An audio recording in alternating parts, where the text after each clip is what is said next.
ఇంట్లో ఉన్న బంగారాన్ని విడిపించి ఆ రోజు ఆన్లైన్ రేటుకే మేము కొంటాం. Sharma gold company. నమస్కారం, వెల్కమ్ టు సుమన్ టీవీ. నేను గీతాంజలి. ప్రస్తుతం మనతో పాటు లలిత అమ్మవారి ఉపాసకురాలు లలిత పరివార్ అనేటువంటి ఒక సంఘాన్ని స్థాపించి ఎంతో మందికి లలితా సహస్రనామం అలాగే విష్ణు సహస్రనామాన్ని ఆన్లైన్ లో ఉచితంగా నేర్పిస్తూ ఉన్నారు అరుణ పేరి అమ్మగారు. వారు ప్రస్తుతం మనతో పాటు ఉన్నారు, వారితో మాట్లాడదాం. అమ్మ నమస్కారం. నమస్తే అమ్మ. శ్రీమాత్రే నమః. శ్రీమాత్రే నమః. చాలా సంతోషం మిమ్మల్ని కలవటం, మాట్లాడటం. అమ్మ, చాలా మందికి ఏమన్నా అనారోగ్య సమస్యలు వచ్చినా లేకపోతే వాళ్ళ ఇంట్లో ఏమన్నా ఇబ్బందులున్నా అనుకోని పరిస్థితులు ఎదురైనా లలిత ఉపాసన చేసిన లలిత అమ్మవారి ఆ సహస్రనామాలు చదివిన ఖచ్చితంగా ఆవిడ ఒక మార్గం చూపిస్తుంది అని నేను విన్నాను. ఇది ఎలా సాధ్యం? ఏ రకంగా ఎలా చదవాలి? అమ్మవారిని ఎలా కీర్తించాలి? ఎందుకంటే 1000 నామాలు ఉంటాయి. అన్ని నామాలు చదవాలా లేకుంటే కొన్ని మాత్రం పఠిస్తే చాలా? ప్రత్యేకించి అనారోగ్యంతో ఉన్న వాళ్ళకి వివరించండి. తప్పకుండానమ్మా, చాలా మంచి ప్రశ్న వేశారు. ఈ రోజుల్లో చాలా అవసరము. ఈ రోజుల్లో చిన్న పిల్లలప్పటి నుంచి కూడా చాలా హెల్త్ ఇష్యూస్, పుట్టిన పిల్లలకు కూడా ఎన్ని హెల్త్ ఇష్యూస్ వస్తున్నాయో. సో మనకు లలితా శాస్త్రం ప్రతి దానికి కూడా రెమెడీ అమ్మా. మన లైఫ్లో ఏ ప్రాబ్లమ్స్ అయితే మనం ఫేస్ చేస్తున్నామో ఏదైనా అన్నింటికీ కూడా లలితా శాస్త్రంలో అనేక శ్లోకాలు ఉన్నాయి. అది నిజంగా ఒక రెమెడీ. మనం భక్తి శ్రద్ధతో నమ్మకంతో కనుక పాటిస్తే దేన్నైనా కూడా తీస్తుంది, మనలో ఆ చేంజెస్ కనిపిస్తాయి. అంత గొప్పది ఈ లలితా శాస్త్రము, అంత విశిష్టత ఉంది. మీరు అడిగారు హెల్త్ ఇష్యూస్. అనారోగ్యం ఉన్నప్పుడు ఎటువంటి నామాలు అమ్మవారిని మేము చదువుకోవాలి, పఠించాలి, వివరించండి. లలితా శాస్త్రంలోనమ్మా సర్వ వ్యాధి ప్రశమని సర్వ మృత్యు నివారిణి అని ఒక నామం ఉంది. ఇది 112వ శ్లోకంలో సెకండ్ లైన్ ఉంటుంది చూడండి. 112వ 112లో సర్వ వ్యాధి ప్రశమని సర్వ మృత్యు నివారిణి. ఇది చాలా అద్భుతమైన మంత్రం అమ్మా. ఇది నామము. అదే కనుక మనం మంత్రంగా తీసుకుంటే ఇది ఒక మంత్రం. దీనికి లాస్ట్ లో యై నమః ఒక్కటి యాడ్ చేయాలి. సర్వ మృత్యు నివారిణి యై నమః. సర్వ వ్యాధి ప్రశమని సర్వ మృత్యు నివారిణి యై నమః. ఇది ఎంత అద్భుతమైన మంత్రం అంటేనమ్మా, ఇక్కడ దీని మీనింగ్ తెలుసుకుందాం. సర్వ వ్యాధి ప్రశమని, అన్ని సర్వము అంటే ఏదైనా, అన్ని బాధలు. వ్యాధి అంటే రోగములు. ప్రశమని అంటే ప్రశమింపజేస్తుంది, అంటే తీసేస్తుంది. సర్వ మృత్యు నివారిణి. మృత్యు అంటే ఇక్కడ భయం అని అర్థం. ప్రతి మనిషి హెల్త్ ఇష్యూస్ ఉన్న వాళ్ళు భయం ఎక్కువ పడతారు. ఏమవుతుందో ఏంటవుతుందో అని. పాపం ఒకటి డబ్బులు ప్రాబ్లము వల్ల కూడా భయము, అలాగే తగ్గుతుందో తగ్గదో, పిల్లలు ఉన్నారు, పెద్దవాళ్ళు ఏం చేయాలి, ఎలా ఉంటారు, దీంతో ఈ భయంతో వాళ్ళ రోగం ఇంకా పెంచుకుంటున్నారు. కానీ ఆ భయం కూడా సహజం. పాపం భయమే సగం మనిషిని చంపేస్తుంది. సో మనకున్న ప్రాబ్లం ఎంత అయితే ఈ భయము ఆ ప్రాబ్లం అంత పెద్ద చేస్తుంది. సో ఆ భయాన్ని తీసేస్తుంది. సర్వ మృత్యు నివారిణి. నివారిణి అంటే తీసేస్తుంది. ఎప్పుడైతే మనం అమ్మవారిని భక్తి శ్రద్ధతో నమ్మకంతో మనం ఈ నామం కనుక చదివితే మనలో ఉన్న భయాన్ని తీసేస్తుంది, మన రోగాలని పూర్తి నివారణ చేస్తుంది. అంత గొప్ప మంత్రము, నామము ఈ లలితా శాస్త్రంలో ఉంది. కానీ ఇక్కడ ఏంటంటే రోగములు, హెల్త్ ఇష్యూస్. ఆ హెల్త్ ఇష్యూస్ రావడానికి కూడా చాలా కారణాలు ఉంటాయమ్మా. ఒకటి నార్మల్గా మన హెల్త్, మన లైఫ్ స్టైల్. మ్యాక్సిమం రోగాలు కూడా లైఫ్ స్టైల్ చేంజ్ మూలంగానే వస్తున్నాయమ్మా.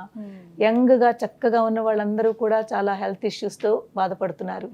ఎందుకంటే వాళ్ళ లైఫ్ స్టైల్ సరిగ్గా ఉండదు. ఏదో ఒక ప్రాబ్లం ఉంటుంది. అవును, ఏదో ఒక ప్రాబ్లం ఉంటుంది. రోగాలకి ఇంకొక మెయిన్ కారణం స్ట్రెస్. ఈ స్ట్రెస్ ఎక్కువ ఎవరికైతే ఉంటుందో వాళ్ళు బాడీలో నెగిటివిటీ వెళ్తుంది కదమ్మా. రోగాలు ఎప్పుడు వస్తాయి? మన లోపల ఇమ్యూనిటీ సరిగ్గా లేకుండా, అది మన పల్స్ అవన్నీ యాక్టివేట్ సరిగ్గా లేకపోతే కదా ఎక్కడో నొప్పులనో, ప్రాబ్లంలనో, రోగాలనో, లేకపోతే జ్వరమనో ఇవన్నీ వస్తున్నాయంటే లోపల ఏదో మనకి ప్రాబ్లంగా ఉంది, అంటే సరిగ్గా పనిచేయట్లేదు, దాని గురించి వస్తున్నాయి. సో ఈ రాకుండా ఉండడానికి మనం కొంచెం కొత్త హెల్త్ బాగుండాలి అంటే భోజనం అది సరిగ్గా ఉండాలి. సాత్విక భోజనం చేస్తే చాలా మంచిది.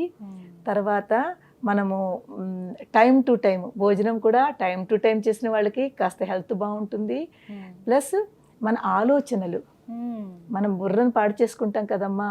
అవును. చాలా మంది హెడేక్తో, ఎంతమంది సివియర్ హెడేక్తో బాధపడుతున్నారు. మ్మ్. ఎవరిని చూసినా కూడా వాళ్ళు అంటారు మాకు ఎలాంటి ఆలోచనలు మేము ఆపుకోలేకుండా ఉంటాము. ఆ. స్ట్రెస్ అంతా ఇక్కడ పెట్టుకున్నారమ్మా. మ్మ్. పెట్టుకుని అదే అదే అదే అదే ఆలోచిస్తుంటే ఉంటారు. ఇప్పుడు చూడండి, నెగిటివ్ పాజిటివ్, అది మన ఎనర్జీ అనుకోండి. నెగిటివ్ ఎనర్జీ, పాజిటివ్ రెండు ఉన్నాయి కదా. మ్మ్. నెగిటివ్ ఎనర్జీలో అందరూ 90% అందరూ నెగిటివ్ ఎనర్జీలో ఉంటున్నాము. మ్మ్. ఆ నెగిటివ్ ఎనర్జీ మనం దాన్ని పెంచుకుంటున్నాము. ఎంత ఉంటుంది, మ్మ్. అది ఉంటూ ఉంటూ దాన్ని ఆలోచిస్తూ పెద్దది. పెంచుకుంటున్నాము. అవును. మన చేతుల్లోనే ఉంది అసలు, మన తగ్గించుకోవాలని చేతుల్లోనే పెంచుకోవాలి. ఉంది. కానీ ఎక్కువ ఆలోచించేసి పాడు చేసుకుంటున్నాము. సో అలాగే పాజిటివ్, ఇప్పుడు ఈ పాజిటివ్ ఎనర్జీ అంటే ఒకవేళ మనకి ప్రాబ్లం ఉంది, బాధ ఉంది, కష్టం ఉంది, దానిని మనం పాజిటివ్గా ఇవాళ వచ్చింది కదా ఈ కష్టము, దాన్ని ప్రయత్నం చేద్దాము, దాని నుంచి మనం ఎలా బయటపడదామా, ఆ బాధ ఎలా తీరుతుందా. బాధ ఉంది కానీ బాధ బాధ ఎందుకు ఇలా అనుకుంటే అది ఎక్కువ అవుతుంది మీకు. ఏం పర్వాలేదు, ఈ బాధ ఇవాళ ఉంది కదా, దాన్ని మనం ఎలాగ బయటకు పడదామా దాని నుంచి అని ఆలోచన పాజిటివ్గా ఆలోచించండి. ఆ బాధను మర్చిపోయేలాగా మీరు కాస్త ఏదో ఒకటి స్పిరిచువల్లో శ్లోకం కానీ, మంత్రం కానీ, లేకపోతే మంచి మీకు హ్యాపీనెస్ ఇచ్చేది. కొంతమందికి డ్యాన్స్ అంటే ఇష్టం ఉంటుంది, కొంతమందికి పాటలు అంటే, సంగీతం అంటే ఇష్టము. మీ స్ట్రెస్ని రిలీఫ్ చేసుకోవాలి అంటే ఒకటి స్పిరిచువల్గా ఉండండి. ఒకవేళ అందులో కుదరదు అంటే కొంచెం పాటలు, సంగీతము, లేకపోతే డ్యాన్సు, దీంతో కూడా మీరు స్ట్రెస్ రిలీఫ్ ఉంటారు. ఈ బాధలు ఉన్నప్పుడు కూడా, హెల్త్ ఇష్యూస్ ఉన్నప్పుడు కూడా వాళ్ళు ఆ హెల్త్ను ఎక్కువ పట్టుకోకుండా, ఏ బాధ ఉందో దాన్ని తలుచుకోకండి. వచ్చింది, ఉంటోంది, దాన్ని తలుచుకుంటే మీ బాధ ఎక్కువ అవుతుంది. దాన్నే తలుచుకుంటుంటే మీరు డౌన్కి వెళుతున్నారు. దాన్ని తలుచుకోకుండా మీరు యాక్టివ్గా ఉండండి, ఎంగేజ్గా ఉండండి. మనని మనం ఎంగేజ్గా ఉంచుకోవాలి మంచి పనులతోటి. ఆ ఎంగేజ్గా ఉంటే మీ బాధను మర్చిపోతారు. ఒక విషయం చెప్పనా ఇక్కడ మీకు, ఇప్పుడు మనకి ఒక 2 days ముందు చాలా పెద్ద యాక్సిడెంట్ అయ్యి ఒక పెద్ద కొంచెం దెబ్బ తగిలింది చేతి మీదో కాలు మీదో. ఆ 2 రోజులు చాలా బాధపడిపోతున్నా, అయ్యో ఇంత పెద్ద దెబ్బ అని. ఇంకో 2 రోజుల తర్వాత మళ్ళీ పెద్ద యాక్సిడెంట్ అయ్యి ఇంకోటి ఏదో పెద్ద దెబ్బ తగిలింది. ఈ బాధను మర్చిపోతాం, దానికన్నా ఇది ఎక్కువ ఉంది అని అంటున్నాను. ఇది మర్చిపోతాము, దాన్ని పట్టుకుంటాము. అలాగే మనం కూడా మనకి ఏ బాధలైతే ఉందో దాన్ని మనం మర్చిపోవడానికి ప్రయత్నం చేయాలి. ఉంది అని అనుకోకూడదు, ఉన్నా కూడా లేదని అనుకోవాలి. నిన్ననే నేను ఎక్కడైతే ఉన్నానో మీరు చెప్తే చాలా ఆశ్చర్యపోతారు. లైవ్ ఎగ్జాంపుల్, ఇక్కడ హైదరాబాద్లోనే ఉంటూ ట్రీట్మెంట్ జరుగుతోంది. ఆ పేరు అది చెప్పను నేను. ఆస్ట్రేలియాలో ఉంటారు వాళ్ళు, ఆస్ట్రేలియాలో ఉంటారు. అమ్మాయి చాలా 40 years అమ్మాయి, క్యాన్సర్, చాలా అంటే లాస్ట్ స్టేజ్ క్యాన్సర్ అమ్మాయి. అక్కడ డాక్టర్స్ గివప్ ఇచ్చారు, ఇంకా మీకు ఏం అవ్వదని చెప్పారు. ఇంకా అలా చెప్పిన తర్వాత వాళ్ళు ఇక్కడికి వచ్చారు, హైదరాబాదు. ఇక్కడికి వచ్చి ట్రీట్మెంట్ స్టార్ట్ చేశారు. ఎవరి ద్వారానో వాళ్ళకి తెలిసింది, ఇలా లలితా పరివార్ వాళ్ళు లలితా శాస్త్రం అది నేర్పుతున్నారు, బాగుంటుంది, చాలా బాగుంటుంది, మీకు మైండ్ ఫ్రెష్గా ఉంటుంది, మీరు జాయిన్ అవ్వండి అని. తను ఎలాగో అలా పట్టుకుని జాయిన్ అయింది క్లాసెస్. నావన్నీ వింటుంటే నేను ఒక దాంట్లో ఇలాగ మీనింగ్ చెప్తున్నాను కదా, చాలా మనసుకి అట్టుకుంది అనమాట. అమ్మ ఎంత బాగా చెప్తున్నారో అని తన బాధను మర్చిపోయి ఈ దీంట్లోకి వచ్చింది. అంటే ఇది ఆలోచించడం మొదలుపెట్టింది. చూడండి, అంత బాధలో ఉంది, ఆ స్టేజ్లో ఉంది, తన బాధను మర్చిపోతోంది. మర్చిపోయి దీన్ని ఎంత ఆనందం వస్తుంది కదమ్మా. ఒక పక్కన బాధ ఉన్నా దాన్ని డౌన్ చేస్తోంది ఈ సంతోషము. అప్పుడు తనకి అర్థమైందిట, తన ఇంట్లో ఇప్పుడు అమ్మాయి ధైర్యంగా ఉంది. ఎవరి ద్వారానో తెలిసింది నేను హైదరాబాద్ వస్తున్నానని. అంత అంటే తను ఏంటంటారు దాన్ని, ఇవి చేయించుకుంటోంది, థెరపీ ఉంటుంది కదా, రేడియేషన్ థెరపీ జరుగుతుంది. నిన్ననే తనకి థెరపీ ఉండాలి. థెరపీ అంటే చాలా బాధ ఉంటుందమ్మా. కిమో అంటారు కదా, కిమో ఇస్తున్నారు. ఆ చేయించుకున్నప్పుడు ఎంత బాధ ఉంటుందో. కానీ తనకి ఒక ఇదనమాట, ఎలాగైనా అమ్మ వచ్చారు, నేను వెళ్ళాలని. నాకు మా మెంటర్ ద్వారా తెలిసింది, అమ్మ తను మీ దగ్గరికి వస్తుందిటని. నేను వద్దన్నాను, అమ్మ తను కిమో చేయించుకుంటోంది, అస్సలు బాగోలేదు, నేను అమ్మాయి దగ్గరికి వెళ్తాను, అమ్మాయి ఎక్కడుందో చెప్పండి, నేను వెళ్తాను అని చెప్తే తను అందుట లేదు, నేను అమ్మ దగ్గరికి వెళ్ళాలి, అమ్మ నా దగ్గరికి వద్దు, నేను అమ్మని దగ్గరికి వెళ్ళాలని తన పేరెంట్స్ తోటి, తన హస్బెండ్ తోటి వచ్చింది. నిన్న వచ్చి కలిసింది. బాధ ఉంటుంది, ఒక బాబు ఒక పాప, పాపం చిన్నపిల్లలు తనకి. తో కానీ తన ముఖంలో ఒక ధైర్యం చూశాను నేను. అవునా? ఆ ధైర్యము స్పిరిచువల్లా వచ్చింది తనకి, భక్తితో ఉండి. ఇలాగే చూడండి, ఎవరిదైనా ఇప్పుడు మీరైనా నేనైనా లైఫ్ని ఎవ్వరు మనం జడ్జ్మెంట్ చేయలేము. అంతే కదమ్మా. మన లైఫ్ ఇంత ఉంది అని ఎవరు చెప్పగలరా? అసలు అది మన సాధ్యం కాదు, అది మన వల్ల కాదు. మనం ఇంత అందంగా ఇప్పుడు మాట్లాడుతున్నామా, నవ్వుతూ ఉన్నామా, నెక్స్ట్ క్షణం ఎలా ఉంటుందో మనకేం తెలుసు? చెప్పలేము మనం. చెప్పలేము, ఎవరికి చెప్పలేము. తనకు నేను అదే అన్నాను, ఎవరిది లైఫ్ మనం ప్రెడిక్ట్ చేయలేము. అందు గురించి ఏది జరుగుతుంది, ఇలాగ ఎందుకు అయిపోతుంది అని బాధపడే కంట ఏది జరిగినా పర్వాలేదు అని మనము దానికి ప్రిపేర్ అయిపోయి ఏం పర్వాలేదు అని మనము దాన్ని ఆ నెగటివిటీ నుంచి బయటకు వస్తే తప్పకుండా పాజిటివిటీ ఎప్పుడైతే పెరిగిందో మీలో మీకు ఆ డాక్టర్లు ఏదైతే చెప్పారో దాన్ని కూడా మీరు క్రాస్ చేస్తారు, ఇంకా బాగుంటుంది మీకు అని చాలా మంచిగా చెప్పాను. ఇదే శ్లోకం నేను అమ్మాయికి ఇచ్చాను. సర్వవ్యాధి ప్రశమని సర్వమృత్యు నివారిణి అయిన మహా, ఈ శ్లోకం అమ్మాయికి ఇచ్చాను. తర్వాత ఆ అమ్మాయి ఇప్పుడు నేను అన్నాను, చూడండి అమ్మ, డాక్టర్లు అమ్మాయికి టైం కూడా ఇచ్చారు. కానీ నేను అన్నాను, లేదు, నాకు మీలో అది కనిపిస్తోంది, మీరు చాలా బాగుంటారు, మీరు చెయ్యండి, మన ప్రయత్నం మనం చేద్దాము, తర్వాత అమ్మవారు ఏం చేయాలో తను చూసుకుంటుంది. కానీ మనం బాధపడుతూ ఇంకా ఒకవేళ సపోజ్ 1 year ఇచ్చారనుకోండి, 6 months ఇచ్చారనుకోండి, ఆ 6 months బాధపడుతూ ఉండే కంట పాజిటివ్గా నవ్వుతూ, అబ్బా ఇంకా నా దగ్గర 6 నెలలు ఉంది, మనం ఎందుకు అలా తీసుకోమమ్మా? భయపడతాం కదా, భయమే కదా మెయిన్. ఇంకా నా దగ్గర ఇంకా 6 నెలలు ఉంది అలా అనుకోండి. అయ్యో ఓన్లీ 6 నెలలేనా అనుకునే బదులు 6 నెలలు ఉంది. మనకు పరీక్షిత్ మహారాజుని గుర్తు చేసుకోండి. మా పరీక్షితుల వారి దగ్గర 7 రోజులే ఉండాలి. ఆ 7 రోజులు పాజిటివ్ గా తీసుకుని భాగవతం అంతా విన్నారు, విని మోక్షానికి వెళ్ళారా లేదా? 7 రోజులు నా దగ్గర ఉందనుకున్నారా లేదా? ఓన్లీ అయ్యే నా దగ్గర 7 రోజులే ఉందని ఏడవలేదు కదా. ఎంత ధైర్యంగా ఉన్నారు అతను. అలాగా మనం కూడా మన జీవితంలో నెగిటివ్ గా ఆలోచించకుండా ఆ బ్యాడ్ పర్సన్ పాజిటివ్ లోకి తీసుకోండి. అప్పుడు మీ లైఫ్ ఇంకా బాగుంటుంది, ఆనందంగా ఉండగలుగుతారు. సో ప్రతి వాళ్ళకి ఈవెన్ ఈ శ్లోకం అమ్మ పాపం చిన్నపిల్లలు ఉంటారు, వాళ్ళు పలకలేరు కదా. అయితే ఈ శ్లోకం ఎన్నిసార్లు పఠించాలి, సమయము, ఇవి కూడా చెప్పండి. చాలా మంచిది. ఇప్పుడు ఈ సమయము పఠించడము మనకు ఒక మినిమం కూడా పెట్టుకోవచ్చును. అందరి దగ్గర టైం లేని వాళ్ళకి మినిమం 11 times మీరు ఈ శ్లోకం చదువుకుని ప్రతిరోజు చదువుకోవాలి. అదే కనుక చిన్న పిల్లలు చాలా పెద్దవాళ్ళు ఇది పఠించలేరు అనుకోండి, వాళ్ళ పక్కన కూర్చోండి. పక్కన కూర్చుని మనం చదువుతున్నది ఈ వైబ్రేషన్స్ వాళ్ళకి టచ్ అవ్వాలి, వాళ్ళ వినేలాగా, వాళ్ళ చెవుల్లో పడేలాగా.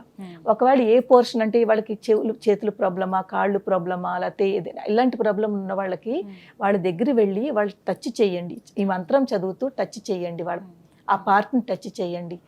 టచ్ చేస్తే ఈ వైబ్రేషన్స్ ఆ పార్ట్కి వెళ్ళి అది యాక్టివేట్ అవుతుంది. మంత్రానికి చాలా శక్తి ఉందమ్మా, కానీ ఈ జనరేషన్లో పిల్లలు వాళ్ళు కొంతమంది నమ్మరు. మంత్రానికి ఎంత శక్తి ఉందంటే అంత శక్తి ఉంది. మన పూర్వంలో ఋషులు మంత్రాలతోటే కదమ్మా ఎన్ని చేసేవారు. వాళ్ళు మంత్రాలకి నిజంగా యజ్ఞాలు చేసే మంత్రాలు చేస్తే కదా పూర్తి మన జరిగేటప్పుడు. ఆ మంత్రాలు ఒక మంత్రం అని తీసుకోవాలి, ఆ మంత్రంలో ఇంత శక్తి ఉందని నమ్మాలి, నమ్మిన తర్వాత చెయ్యాలి. 1 రోజు 2 రోజులు చేసినాక ఏం అవ్వట్లేదంటే అవదమ్మా. మీకు కొన్నాళ్ళు మీరు ఇది అలా చేస్తూ చేస్తూ చేస్తూ ఉంటే మీలో ముందు అందరికంటే ముందు ఆలోచన మారుతుంది. మనకి ఏం కావాలి చెప్పండి, మన ఆలోచన మార్చుకోవాలి. ఇప్పుడు మనం బాధలో ఉండి నెగిటివ్ ఆలోచిస్తున్నాము, ఆ నెగిటివ్ ఆలోచన నుంచి పాజిటివ్కి వస్తారు, మీలో ధైర్యం వస్తుంది. భయం పోయిందంటే ధైర్యం వస్తుంది కదమ్మా, భయాపహ అంటాము. అలాగే సర్వ మృత్యు నివారిణి, మృత్యు అంటే భయము. ఈ మృత్యువుని అమ్మవారు తీసేస్తుంది, ఆ భయాన్ని తీసేసి మనకు ధైర్యం ఇస్తుంది.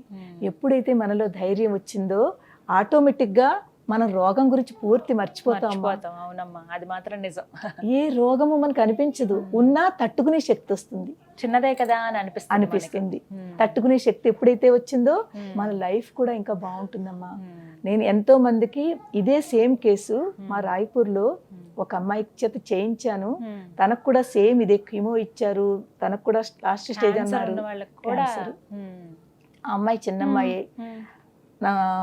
ఎప్పుడైతే నన్ను పట్టుకుని లలితాశాస్త్రం పట్టుకుని ఈ నామం చదివిందో, ఈ డాక్టర్లు ఏదైతే వాళ్ళకి గివప్ ఇచ్చారో ఇంకా అవ్వదని, ఆ అమ్మాయి ఇప్పుడు ఎంత బాగుందంటే ఏదైతే వాళ్ళు లైఫ్ ఇంకా ఉండదు అని ఎలా అయితే చెప్పారో ఆ. ఇప్పుడు ఆ అమ్మాయి ఎంత హ్యాపీగా ఉందంటే, అంటే stage లో మీరు ఉన్న అమ్మాయి నేను కూడా. ఎలా ఉన్నామో అలా ఉంది. అమ్మ అది నిజంగా అమ్మవారిదేనమ్మా. ఆ అమ్మాయి ఇలాగ మీరు నేను ఇప్పుడు ఎలా ఉన్నామో జాబ్ చేసుకుంటోంది, తనకు కూడా 2 పిల్లలు, ఎంత హ్యాపీగా ఉందో. కానీ నమ్ముతుంది అనమాట, నమ్మకం పెట్టుకోవాలి. అందరికంటే మనలో ఉన్నది నమ్మకం తక్కువ. నిజం అమ్మా అది. ఏమిటి ఒక్క నామం చదివితే ఏమిటి వస్తుంది అంటారు, ఒక నామం చదివితే అయిపోతుందా అని అంటారు. చెప్పి. కానీ ఆ నామాన్ని మీరు భక్తితో చదివి నమ్మకం పెట్టుకుంటే తప్పకుండా అవుతుంది. రోజుకి 11 సార్లు రోజుకు మినిమం 11 సార్లు. దానికంటే మీ దగ్గర ఎక్కువ టైం ఉందనుకోండి, చేసుకోవచ్చు. ఇంకా ఎక్కువ సార్లు చదవండి. కానీ 11 సార్లు ఈ నామం చదువుకుని మీరు మీ అంతటి మీరు మనసులో దాన్ని అలవాటైపోతే ఇంకా ఆ నామం అలా వెళ్ళిపోతూ ఉంటుంది. నిజం. ఎప్పుడైతే అది వెళ్ళిపోతూ ఉంటుందో మేము ఆ నామం మిమ్మల్ని ప్రొటెక్ట్ చేస్తోంది, మీకు ధైర్యాన్ని తీసుకొస్తోంది, మీ యొక్క ప్రాబ్లమ్స్ ని సాల్వ్ చేస్తుంది అమ్మవారు. అంత శక్తివంతమైన నామం అమ్మ ఇది. చాలా సంతోషం అమ్మా. నాకు కూడా అవసరమే, ప్రతి ఒక్కరికి అవసరమే. ప్రతి ఖచ్చితంగా ఒక్కరికి అమ్మవారిది. అవసరమే ఏ నమః అనేది చివరగా మనం పెట్టుకోవాలి. జోడించుకొని అంటే అమ్మవారిని కుదిరిన ఏ సార్లు. నమః అంటే ప్రార్థిస్తున్నాము. అమ్మ ఇంత చక్కటి ఆ శక్తివంతురాలైన అమ్మ ఆ నామ మంత్రం రూపంలో ఉన్న నామాన్ని చదువుకుని ఏ నమః, నీకు నమస్కారం అమ్మా, నీకు ప్రార్థన చేస్తున్నావు అమ్మా అని మనము మన కృతజ్ఞతలు చెప్పుకుంటున్నాము. సో ఎటువంటి పరిస్థితుల్లో ఉన్న అనారోగ్యం ఉంది అని అంటే, అదే హాస్పిటల్ బెడ్ పైన ఉన్నా సరే స్మరించుకోవచ్చు కదమ్మా. కరోనా టైంలో ఒక పేషెంట్ కోమాలోకి వెళ్ళిపోయింది. మన రాయపూర్ అమ్మాయి, పెద్ద ఆవిడను 50+ ఆవిడ కోమాలోకి వెళ్ళిపోయింది. ఎన్ని రోజులు కోమాలో ఉంది. నాతో కానీ వాళ్ళ అమ్మాయి కాంటాక్ట్ లో ఉంది.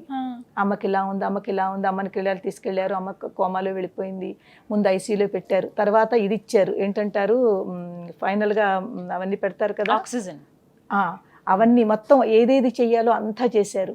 ఇంకా దాని తర్వాత ఆవిడ కోమాలోకి వెళ్ళిపోయింది. కోమాలోకి వెళ్ళిపోయినా కూడా నేను అమ్మాయికి చెప్పాను, వాళ్ళ పాపకి, అమ్మ మీరు లోపలికి వెళ్ళనియరు, ఎప్పుడైనా వెళ్ళనిస్తే మీరు ఆ అమ్మ దగ్గర పట్టుకుని ఇది చదవండి, మీరు మన ప్రయత్నం మనం చేద్దాము, మిగిలింది అమ్మవారు చూసుకుంటుంది. కానీ మనం కూడా ఏమీ చేయకుండా అమ్మవారు నువ్వే చూసుకుంటే కాదు, అమ్మవారితో ఆవిడ ఇప్పుడు కోమా నుంచి బయట వచ్చి ఈ రోజు ఎంత ఆనందంగా ఉందంటే, ఇప్పుడు లైవ్ ఆవిడ ఇంతమంది జీవితాలు మార్చింది లలితా సహస్రనామం. నిజంగానమ్మా, ఇంకా ఎన్నో ఉన్నాయి. నేను చాలా చిన్న ఎగ్జాంపుల్స్ చెప్తున్నాను. అలాంటి స్థితి నుంచి బయటకు తీసుకొచ్చింది. మొన్న వచ్చిన అమ్మాయికి నేను ఆవిడ ఎగ్జాంపుల్ ఇచ్చాను. అమ్మ చూడండి, అలాంటి స్థితి నుంచి మార్కండేయుడు గురించి విన్నారు కదా, మరి భక్త మార్కండేయుడు అతను ఎవరు యమధర్మరాజే భటులు వచ్చారు కదా తీసుకెళ్ళడానికి, అతను ఎవరిని నమ్ముకున్నాడు? శివయ్యని పట్టుకున్నాడు, శివుని నమ్ముకున్నాడు. ఆ నమ్మకము వాళ్ళు వెనక్కి వెళ్ళిపోయారు, కానీ వాడు చక్కగా ఉన్నాడు. ఆ నమ్మకం మనలో కూడా ఉంటేనమ్మా మనం కూడా మన లైఫ్ని మనం పెంచుకోవచ్చును. దేలాగా అమ్మవారి యొక్క నామస్మరణ చేస్తూ.